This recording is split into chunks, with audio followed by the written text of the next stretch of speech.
जब बंदा दुनिया से यानी कि थकता है तो रूहानियत अपना लेता है, वहाँ जाता है तो वहाँ भी 2 नंबरी। जो 1 नंबर पीर हैं वो गरीब को अपने करीब आने नहीं देते। अच्छा, वो तो 1 नंबर है। गरीब आदमी चादर वाली सरकार से नहीं मिल सकते। हाँ, गरीब आदमी बड़े पीरों से नहीं मिल सकते। जो नजर नियाज ज़्यादा नहीं दे सकता, वो अपने मुश्किलात हैं और घर के मुश्किलात हैं, बीवी की लड़ाई है, बच्चों के रिश्तों का मसला है और दीगर मामला, तो जाना है। बड़ा पीर नहीं सुनेगा। नहीं, ठीक है वो ना? बड़े मसाइल सुनेगा। हाँ, बड़े मसाइल कौन से सर? वो सिर्फ बड़े लोगों से मिलता है। बड़े लोगों को अपने बड़े मसाइल लोगों के नहीं बड़े मसाइल होते हैं। बड़े लोग सिर्फ हाथ मिलाकर खुश हो जाते हैं और समझते हैं कि जो हमारा, क्योंकि जो डेटा उधर ट्रांसफर हो गया पीर साहब के पास और आप पीर साहब जो है फैज शिफ्ट होता है सर, डाटा नहीं फैज का है आप। नहीं, अब वो अपने जो मामला है तो किसके पास लेके जाएं? वो फिर चढ़ जाते हैं नीम हकीमों के पीछे। ये जो डब्बा पीर हैं वो देखते हैं कि पीर साहब इतनी पहुंची हुई तो ये काम ठीक है, शॉर्टकट है।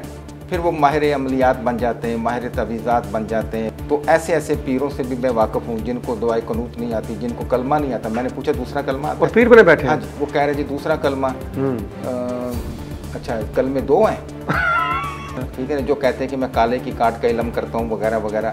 तो मैंने उन्हें कहा बाकायदा ऑन दी रिकॉर्ड, मैंने कहा आज मैं तुम्हारा तवीज़ निकालूंगा। अगर इतने पहुंची हुई सरकार होती तो नजरों नियाज पे पल रहे होते। ये तो नजरों नियाज के मोहताज हैं कि पाकिस्तान में की कौम वाहिद दुनिया की कौम है जहां सब कुछ होने के बावजूद ये फिर अपने पाँव पे खड़ी हो जाती है। कल बिलाल भुट्टो साहब हैं, आप ये देखें किसके नवासे हैं, किसके बेटे हैं, कौमी पार्टी के सरबराह हैं। अभी मामला अल्लाह माफ कर उस नयाज तक नहीं पहुंचे, लेकिन वो अक़वाम मुत्तहिदा से अपील किए बैठे इमदाद की। जो हमारे सियासतदान है खासकर, वो मौके की तलाश में होते हैं कि किस तरीके से इसको कैश किया जाए। बिरयानी की बोटी आ रही है बिरयानी में कि नहीं आ रही। अब सारी बात हर बंदे को जब आप बीच में वो वजीर को ले आकर गौसुल आज़म रोड है, साबिक वज़ीर यूसुफ गिलानी के घर के सामने, उसके सामने यहाँ तक के निश्तर के सामने मुल्तान के कई पोश इलाके हैं। अंदरून शहर आप देख लें कि खूनी बुर्ज, बोर्ड गेट, मार्केट चौक 8-8 फुट पानी सर। अहम बात, लेकिन आर्मी का जो एरिया है वहाँ नहीं पानी खड़ा होता। वहाँ नहीं पानी, आखिर वो भी तो मुल्तान का हिस्सा है सर। वो इंसान नहीं है, उनके इंतजाम आते हैं। ठीक, यानी कि आपके कहने का मतलब ये है कि जो सिविल ब्यूरोक्रेसी है वो गफलत का मुजाहरा करती है। सारी बात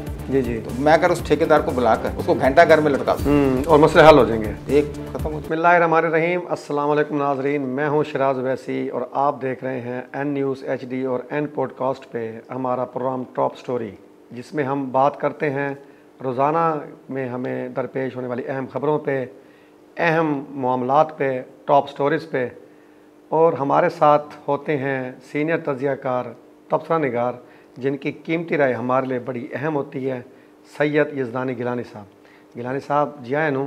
यज़दानी साहब, प्रोग्राम तो शुरू करते हैं। पहले तो आप ये बताइए कि हमने जो नया सिलसिला शुरू किया है, माशाल्लाह जो हमारे हाज़िर नाज़रीन हैं, हमें बड़ी कॉल्स आ रही हैं, बड़ी पसंदीदा का इज़हार कर रहे हैं। आपके साथ भी किसी ने को रब्ता किया हो, प्रोग्राम पे को राय दी हो? जी बहुत शुक्रिया वैसी साहब आपका। बिल्कुल ऐसे ही अल्हम्दुलिल्लाह बहुत से शहरों से भी और बहुत से दोस्त इन्होंने इसको पसंद किया।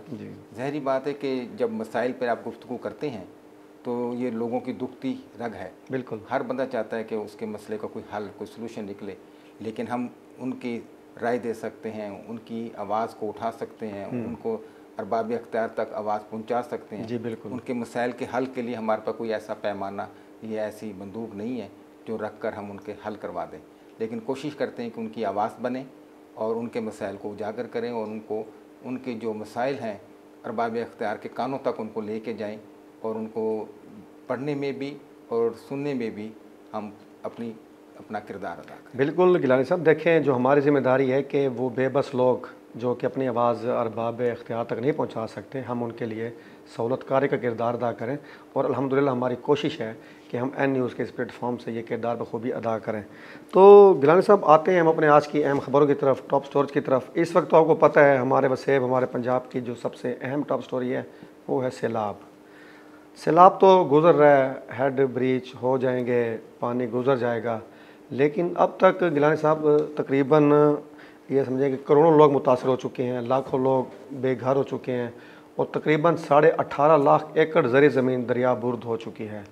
तो सर, जो आने वाले हालात हैं इसके बारे में कुछ आप आगाह करेंगे, किन मुश्किलात का जो है ना हम सामना करेंगे? भाईजान बात यह है वैसे साहब, देखें अरसा दराज से हम लोग सुनते आ रहे हैं सैलाब हर साल आते हैं और कई साल तो पहले ऐसा भी सैलाब आए जो आज तक यादगार सैलाब है, 73 का, बिल्कुल 88 का, ऐसे मामलात में।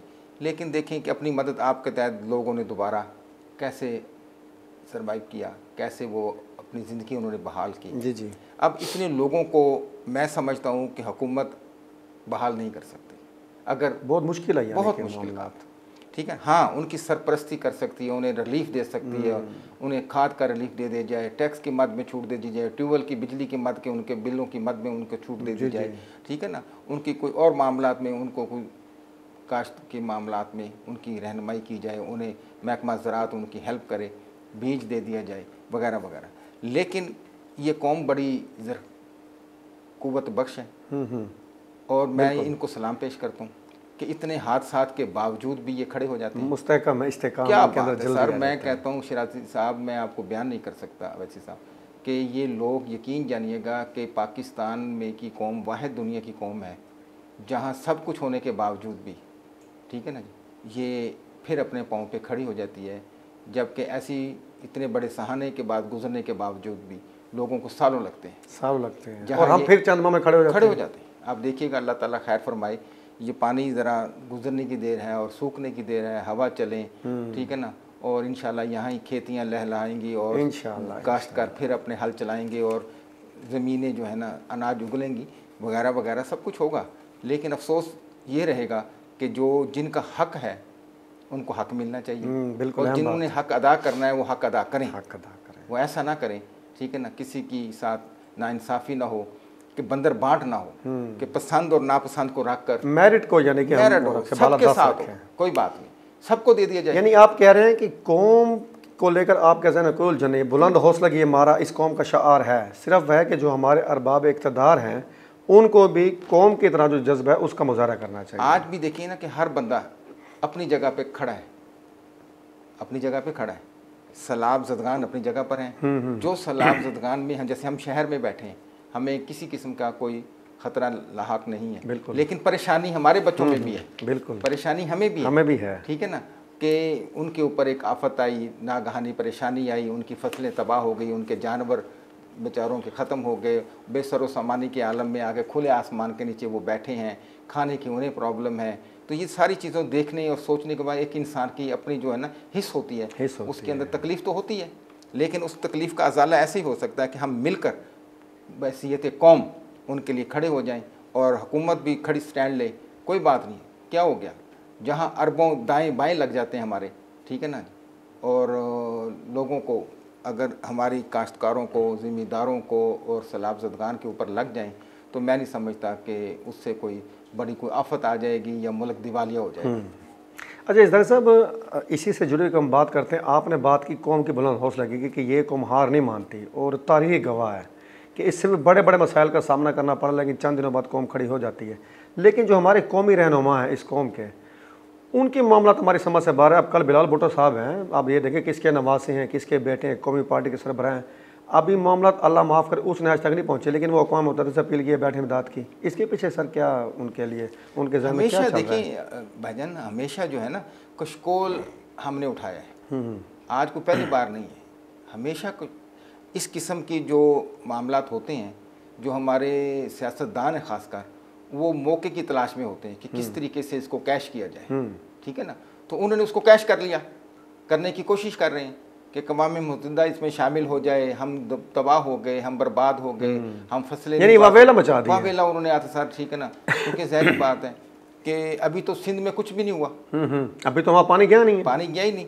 मामला तो सारे पंजाब में है, ठीक है ना। पंजाब गवर्नमेंट अपनी बसात के मुताबिक जो काम कर सकती है वो कर रही है। अच्छा ये साहब आपकी बात काटूंगा, ये यहाँ पे आपने एक चीज़ अच्छी नोट की होगी कि पंजाब गवर्नमेंट ने अभी तक किसी इमदाद की अपील नहीं की, वो अपने ही यानी कि जो वसाइल है उस पर चल रही है। देखिए मोहतरमा मरीम नवाज ने एक जो बात मानने की है वो आपको जैसे कैसे भी है, वो हर जगह पे पहुँच रही हैं, ठीक है, और सख्त एक्शन ले रही हैं, मॉनिटरिंग हो रही है, इंतज़ामिया की मॉनिटरिंग हो रही है, DC commissioner, RPO, CPO, even महकमा जंगलात, महकमा वासा, महकमा सफाई सुथराई, हर बंदा जो है ना उसको चेक एंड बैलेंस हो रहा है, उसकी वीडियो बन रही है, बताई जा रही है कौन कहाँ, लोकेशन कहाँ, वगैरह वगैरह वगैरह, क्योंकि जदीद दौर आ गया। बिल्कुल ऐसे। तो इस वजह से मैं ये कहूँगा कि उनकी ये एफर्ट्स काबिल रश्क है, उनको सराहना चाहिए, हमें उनको नवाजना चाहिए। हमें जो भी किसी का कदम अच्छा है, इकदाम अच्छा है, उसको अप्रिशिएट करना चाहिए। हाँ, रही बात कि मुस्तहिक तक वो चीज़ें पहुँच रही हैं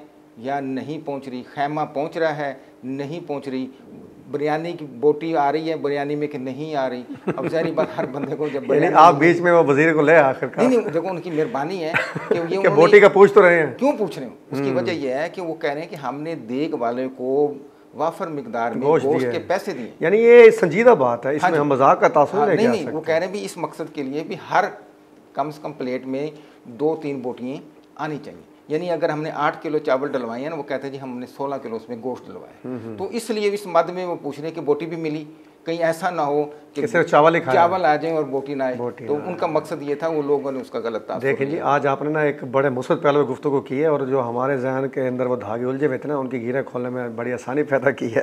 अच्छा इज़दानी साहब, ये तो चले गुजर जाएगा, कौम हमारी खड़ी हो जाएगी। आपने माशाल्लाह बड़ी उम्मीद अफजा बातें की हैं।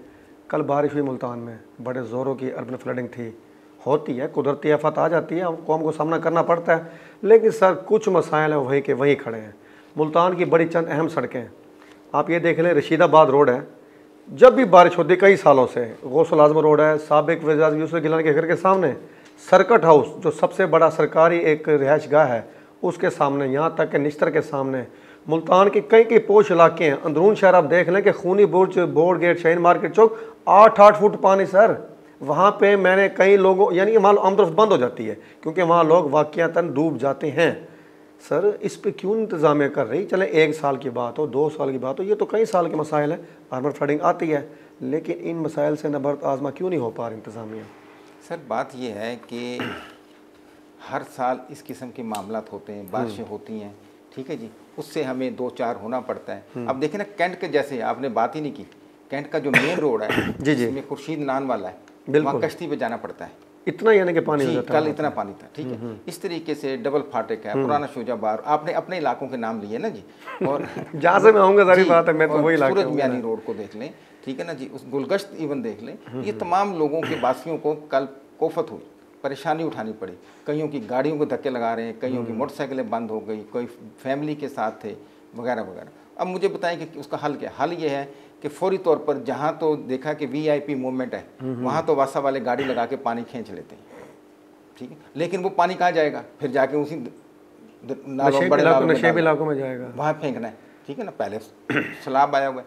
तो दूसरी बात यह है कि हमें चाहिए कि उसका मुतबादल कुछ सिस्टम गवर्नमेंट को बिल्कुल देखना चाहिए कि हर बार गाड़ियाँ लगा लगा के पानी ना निकाला जाए, उसका कोई मुतबादल देखें कि ये जो नीचे नशेबी इलाके हैं इनका हल क्या है, इनका तरीक़ाकार ढूंढना चाहिए, ठीक है ना। 21वीं सदी से हम अब ख़त्म हो गई है, अब हम बहुत आगे निकल गए हैं, तो अभी लेकिन कौम वहीं की वहीं खड़ी है, हमारे अफसरान के मिजाज वहीं के वहीं खड़े हैं। बारिश आएगी, गटर उबलेंगे, खंबे गिरेंगे, लोग करंट से मरेंगे और दुकानदारी चलेगी, ठीक है ना। वही इमदाद के चक्कर है, मीटर जलेंगे, कहीं उनके खाते खुलेंगे, ट्रांसफार्मर वो कह देंगे रिपेयर होने हैं, उसकी मद में पैसे निकलेंगे। यानी असल मामला ये है सारा वो तो कहते हैं चलो अंधारी बारिश मामला आए जाए, मुझे सर्किट हो गया, शार्ट हो गया, जनरेटर सड़ गया, ट्रांसफार्मर सड़ गया, यूँ हो गया, ठीक है। तो इस मद में हमने अपनी दुकानदारी भी चलानी है और उसके बगैर गुजारा भी नहीं हमारा, ठीक है ना जी। तो अल्लाह ताला माफ़ फरमाए, अल्लाह ताला हर नागहानी आफत मुसीबत से हम सबको महफूज रखे।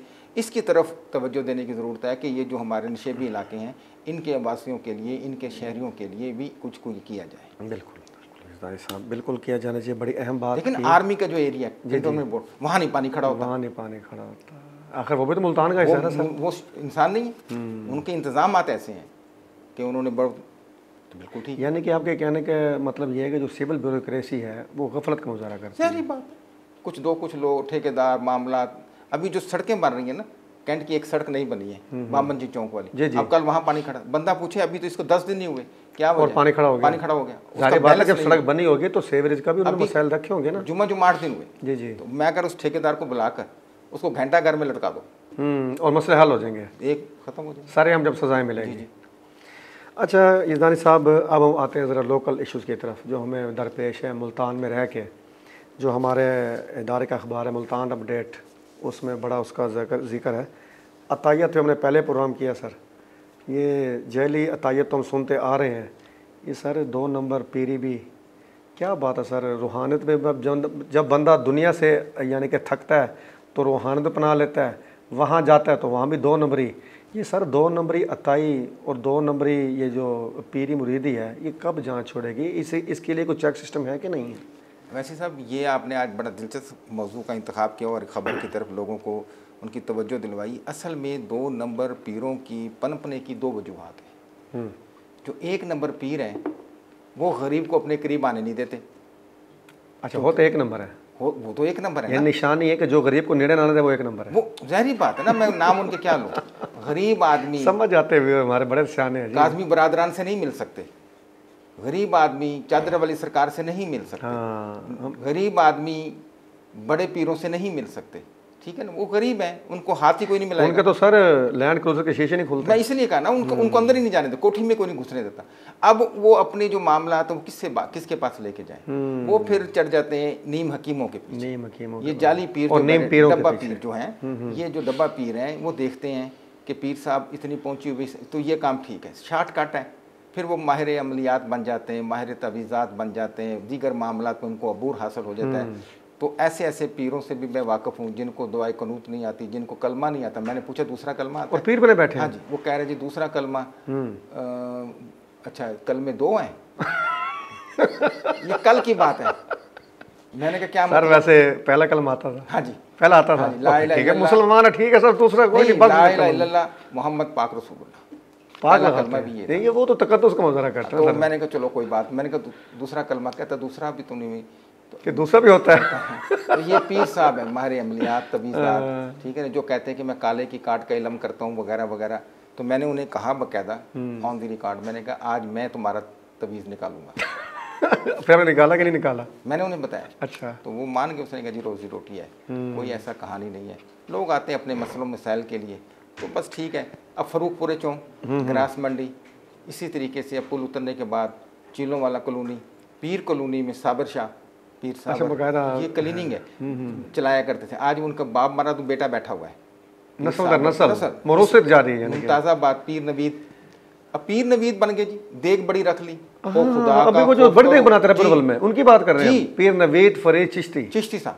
मैं इनको रहमतुल्लाह भी गए साथ, इतना करीब से जानता हूँ। आने वाले दिनों में करीब आपको प्रोग्राम में बताऊंगा कि पीर नवीद साहब माशाल्लाह कितनी पहुंची हुई शख्सियत है, और उनके साथ जो फरीद साहब हैं वो कितने पहुंचे हुए लोग हैं। पहुंचे हुए तो है ना साहब, हाँ, कहीं ना कहीं तो पहुंचे हुए, बिल्कुल पहुंचे, ये तो आप तस्लीम करते हैं। इनके चेहरों से पड़े हुए जो पर्दे हैं ना, इंशाल्लाह वो उठाएंगे।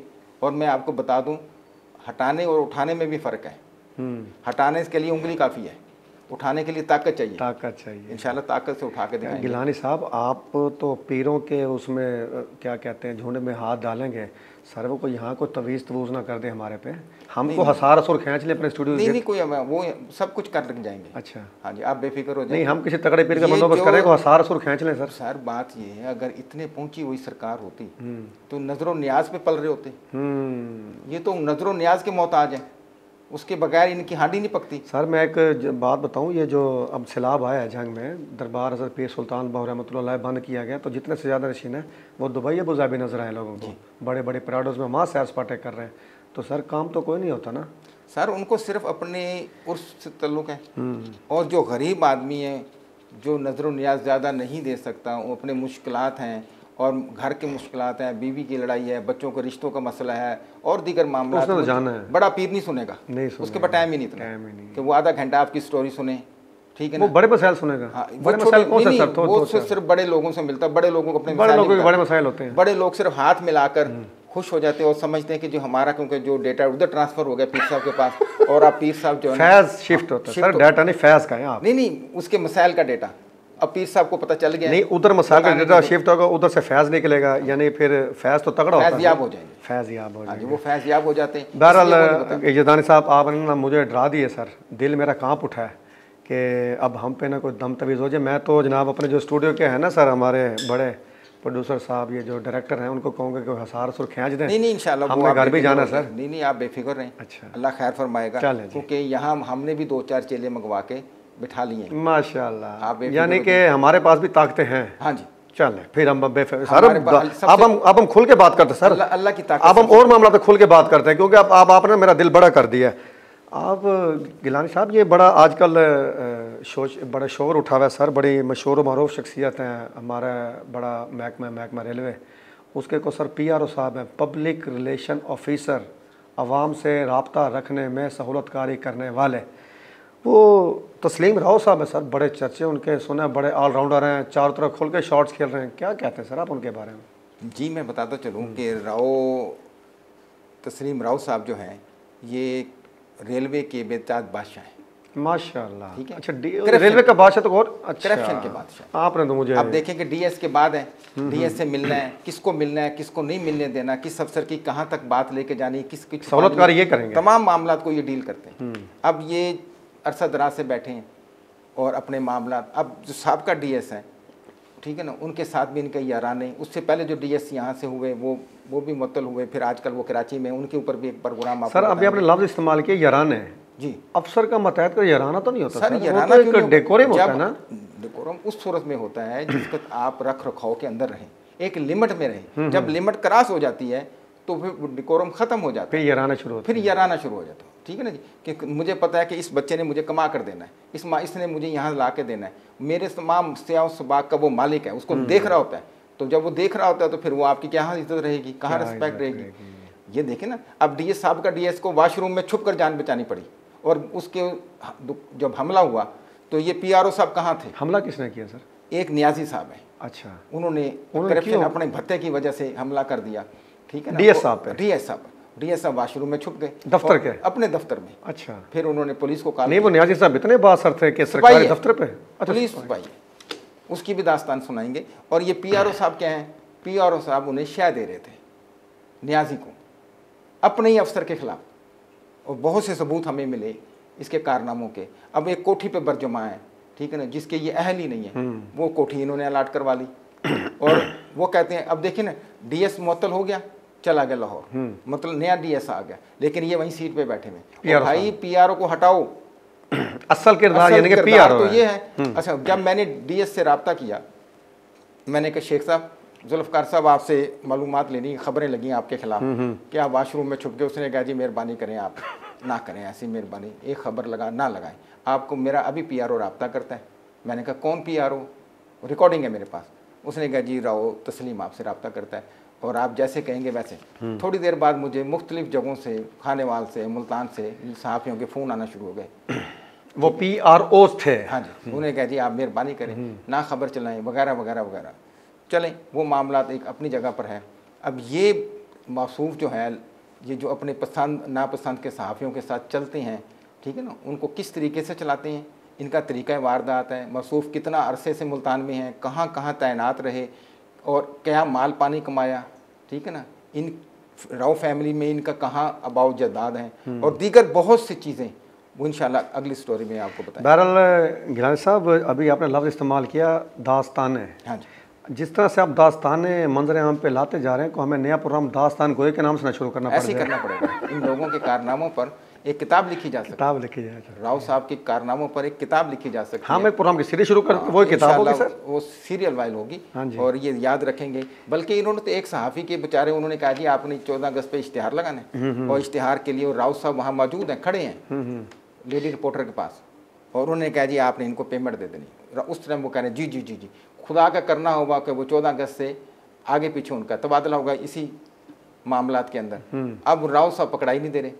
वो कहने लगे जी मैं तो डीएस को समझाता रहा कि आपके अख्तियारात ही नहीं है इश्तिहार देने के, आप ना इश्तिहार दें।